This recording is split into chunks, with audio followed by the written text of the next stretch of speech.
Assalamualaikum warahmatullahi wabarakatuh. Waalaikumsalam warahmatullahi wabarakatuh. Kembali lagi teman-teman di podcast Dispersif Tuban. Teman-teman gimana nih kabarnya? Semoga kalian dalam keadaan yang sehat walafiat ya. Amin.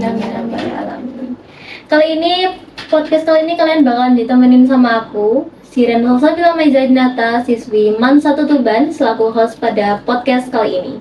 Teman-teman, kali ini aku nggak sendirian nih, aku ditemenin sama dua kakak-kakak cantik ini. Halo kak, say hi dulu dong. Hai. Oke. Kalau boleh tahu kita perkenalan dulu kali ya, biar kita saling kenal ya kan. Oke, hai teman-teman, aku Resa Kurnia Rahma dari MAN 1 Tuban. Teman-teman bisa sapa aku Resa. Halo Kak Resa, Hai. gimana Kak kabarnya? Alhamdulillah baik. Alhamdulillah. Kalau boleh tahu Kak Resa ini dari kelas apa Kak? Aku dari kelas 12 agama. Kelas 12 agama, jagonya bahasa Arab nih ya guys. Amin, amin, Oke, amin. Kalau yang sebelahnya nih nggak kalah cantik, kalau boleh tahu siapa Kak namanya? Hai teman-teman, perkenalkan nama aku Siti Zumaroh, bisa dipanggil Zuma dari MAN 1 Tuban. Oke, Kak Zuma, dari kelas apa Kak? Dari kelas 11 MIPA 2. 11 MIPA 2, jagonya kimia sama fisika ya. Amin. Amin. Oke, sebelum kita mulai, gimana kalau kita jargon dulu nih, biar kita tambah semangat ya. Oke. Udah tahu belum kira-kira jargonnya? Belum. Ya. Oke, gimana aku contohin dulu ya. Oke. Jargonnya gini nih. Dispersif Tuban, Tuban berpengetahuan, Tuban berkesejahteraan, Tuban berkebajikan, rapakat. Gimana? Bisa niruin ya? Bisa. Oke. Semangat ya. Semangat. Harus dong. Hitungan ketiga ya Kak ya. Oke. 3, 2, 1. Dispersif Tuban, Tuban berpengetahuan, Tuban berkesejahteraan, Tuban berkebajikan, rapakat. Oke, semangat. Kita jadi Gen Z ini harus semangat banget ya kan? Oke. Di podcast kali ini kita bahasnya nggak bakalan jauh-jauh kok dari yang kita alami sekarang. Kita bakalan bahas tentang yang sedang terjadi pada diri kita. Kita sebagai pemuda Gen Z ya kan, tentunya kita nggak bisa lepas nih ya dari yang namanya handphone, digital literasi. Nah, kira-kira menurut kakak-kakak ini literasi digital itu apa sih Kak? Kalau menurutku ya, literasi digital itu ya kita berliterasi dengan media digital, yang mana literasi digital ini merupakan salah satu dampak positif dan juga pemanfaatan era digitalisasi. Dengan adanya literasi digital ini akan memudahkan Gen Z untuk mengakses beberapa informasi ya, baik itu skala nasional maupun internasional. Selain itu, Gen Z juga dimudahkan untuk mengakses beberapa ilmu pengetahuan seperti ilmu teknologi dan juga ilmu agama dengan cara yang mudah dan sangat-sangat efektif. Banget. Jadi dimanapun kapanpun kita tuh bisa ya menggunakan yang namanya digital. Mau kita belajar dimanapun kita tetap bisa. Nah, kalau menurutnya Kak Zuma nih Kak, literasi digital tuh apa sih Kak? Setuju banget sih ya sama Kak Resa tadi bahwa literasi digital ini bisa kita artikan sebagai kita berliterasi atau membaca lewat media digital atau handphone yang biasa kita sebut ya, yang bisa kita bahas sehari-hari. Nah, fenomena ini tuh nggak bisa kita hindari ya teman-teman semua karena kemajuan teknologi dan juga ilmu pengetahuan ya kan.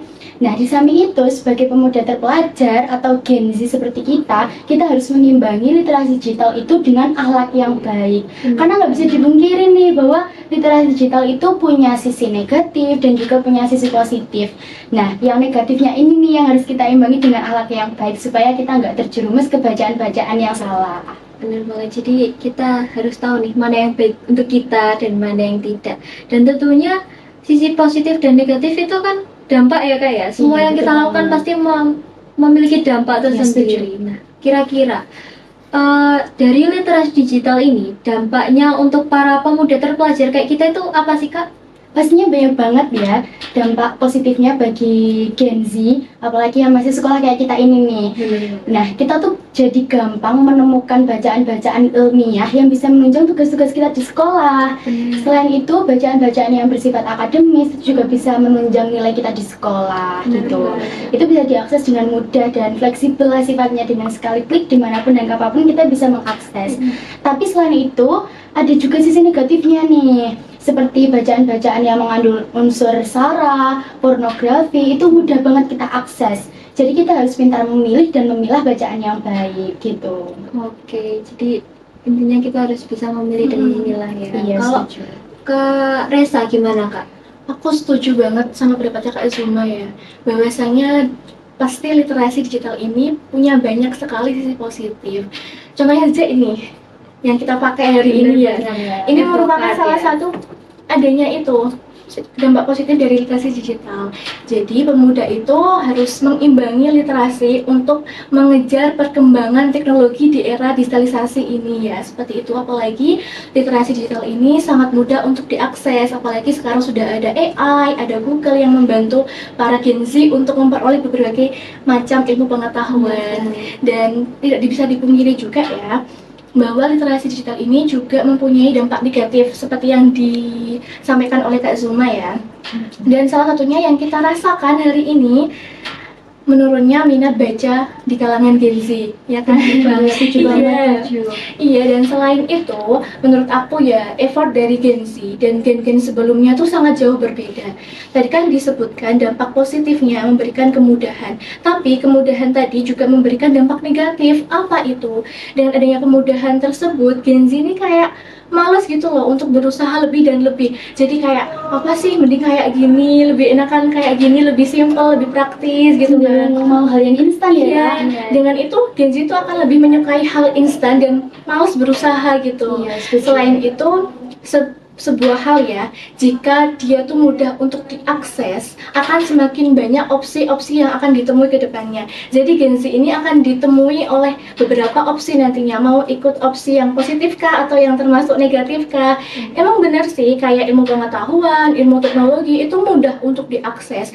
Namun konten-konten seperti pornografi, terus literasi yang hanya sekedar tontonan tapi bukan tontonan, itu juga mudah untuk diakses. Jadi Gen Z itu perlu berakhlak, perlu punya bekal ya, punya pegangan untuk menghadapi literasi digital, untuk menghadapi teknologi di era digitalisasi ini. Karena sifatnya sangat luas banget ya Kak. Iya, jangkauannya juga Iya. sangat luas banget jangkauannya. Iya benar banget. Dengan jangkauan yang luas, tentunya tidak memungkinkan kita hanya menemukan sisi positifnya aja ya. Benar banget tadi katanya sisi negatifnya juga ada. Iya, benar. Dari situ berarti kita memerlukan bimbingan kan ya pastinya, pembekalan apalagi di usia kita yang remaja ini. Masih labil banget ya. Benar banget, masih labil. Nah, kalau menurut kakak kira-kira untuk pembekalan bagi para pemuda seperti kita tuh yang kayak gimana sih? Kalau menurutku ya, aku sendiri kan juga Gen Z gitu. Yang aku rasakan Gen Z itu dia akan cenderung lebih suka mencoba hal-hal baru, suka sama tantangan gitu ya. Jiwa-jiwa keponya tuh tinggi gitu. Dan iya, dan dia kayak ngikut temennya, temanku ini aku mau ini, temanku itu aku mau itu. Dan buat aku pribadi, peran keluarga, terutama orang tua itu sangat penting dalam pembentukan akhlak Gen Z. Setuju banget tuh. Jadi orang tua itu harus menjadi pertama yang ada di sisi Gen Z dalam pembentukan akhlaknya. Karena apa yang tidak didapatkan oleh Gen Z dari orang tuanya, dia akan mencari ke orang lain. Bisa jadi ke media sosial, ke teman-teman gitu. Dan kalau nggak ada ilmu agama sebagai pegangannya, Gen Z itu bisa tersesat di tadi arus negatif tadi. Jadi menurutku ilmu agama itu pondasi pertama yang harus jadi pegangan Gen Z dalam menghadapi literasi digital ini gitu. Selain itu, kan notabene kita masih belajar ya. Terus biasanya kalau full day itu dari jam 6 pagi sampai jam 3, jam 4 sore kita baru pulang. Dan itu menurutku pembentukan akhlak Gen Z itu juga dipengaruhi oleh lingkungan sekolah dan juga pertemanan. Setuju kan? Jadi harus pintar-pintar milih lingkungan sekolah, milih lingkungan pertemanan, karena teman itu juga mempengaruhi akhlak seorang Gen Z gitu. Jadi kita udah bagus nih, kita sekolah di mana, nilai edukasi, nilai pokoknya dapat, nilai agamanya juga dapat. Iya, seimbang antara ilmu dan agama. Akademis sama agama harus selaras. Benar banget. Kalau menurut Kak Zuma nih Kak, gimana Kak? Setuju banget sih pasti sama Kak Resa tadi, bahwa akhlak kita untuk menghadapi literasi digital itu sangat dipengaruhi oleh orang tua, lingkungan, pertemanan, serta sekolah kita juga ya, yang pastinya yang full day tadi itu tadi. Nah, tapi selain itu menurutku pemahaman yang harus kita pahamkan ke diri sendiri bahwa literasi digital itu sifatnya sangat luas banget. Dimanapun dan kapanpun bisa diakses. Jadi kita harus tahu mana literasi yang negatif dan juga yang positif. Kita harus pintar memilih dan memilah itu tadi. Jadi Gen Z itu harus paham ya teman-teman bahwa semua literasi apalagi yang ada di digital itu sangat luas banget. Nggak semuanya bisa dikonsumsi dalam mentah-mentah, harus ada yang disaring juga gitu loh. Iya, jadi intinya kita harus bisa nih membedakan mana yang positif, mana yang negatif. Setuju. Yang baiknya kita terima, yang negatifnya kita buang jauh-jauh ya. Benar banget. Jadi teman-teman, kesimpulannya adalah kita harus bisa nih bermedia sosial, berliterasi digital itu dengan akhlak yang baik ya kak ya. Setuju. Diimbangi dengan akhlak yang baik gitu teman-teman. Jadi teman-teman nih semoga apa yang kita bicarakan pada hari ini bisa bermanfaat nih buat teman-teman, bisa kalian terapin deh di kehidupan kalian yang sehari-hari itu. Nah, Kak Zuma kira-kira ada quotes gak nih Kak buat hari ini? Ada sih sedikit buat teman-teman semua. Jadi quotesnya gini nih. Literasi masa kini diimbangi dengan akhlak terpuji. Wih, Masya Allah. Masya Allah. Jadi seimbang dan pasti. Iya. Jadi itu teman-teman, terima kasih sudah lihat podcast ini sampai akhir. Bila kita ada salah kata, salah perbuatan mohon dimaafkan. Sampai jumpa lagi. Wassalamualaikum warahmatullahi wabarakatuh.